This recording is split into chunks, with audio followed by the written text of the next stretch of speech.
So one of the things that you'll need to know when you are working through line check, so before we start rehearsal, just making sure that all the inputs are where they're supposed to be, everything is making noise like it should be. One of the fundamentals is gain structure.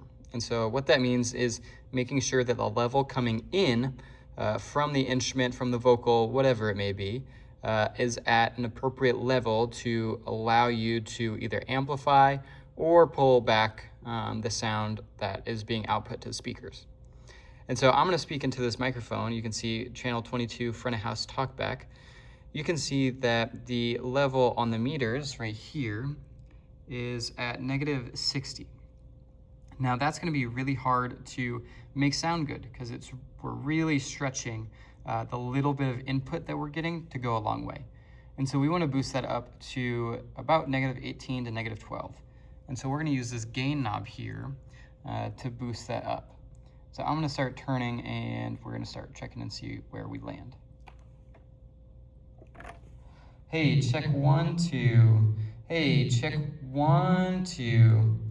So you can see there that as I talk, I'm sitting around the -12 to -18 level.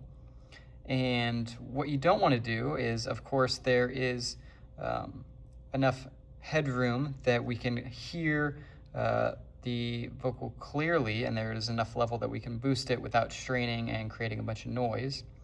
There's also a bunch of headroom so that if I were ever to speak really loud and really get into the mic, there's still the room to go up to around -6.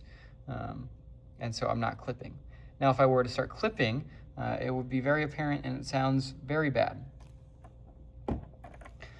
So if I turn the gain up all the way, you can see the clip meter happens. So you can see that red light coming on, and that means there's way too much information coming and it's overloading the system and you are losing sound quality. So I'm going to turn this up here really quick in the house so you can hear what it sounds like when it's all crunchy. Hey, this is what it sounds like when it's clipping. You can see that there isn't a lot of dynamic range to my voice, that there is a lot of noise, but overall my vocal is very flat. Now this is an exaggerated example, but if I were to also do the opposite and pull the gain way down, we'd notice a similar effect.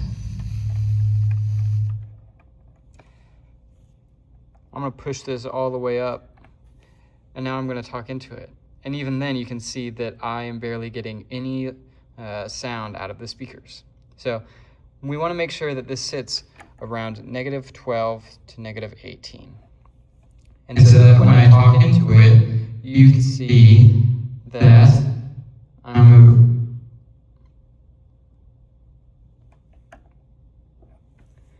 so you can see as I talk into it, I'm still at that like -18, even I'm a little bit low on the gain, but since I have that fader pulled all the way up, you can hear me, but you can also still hear that noise coming through.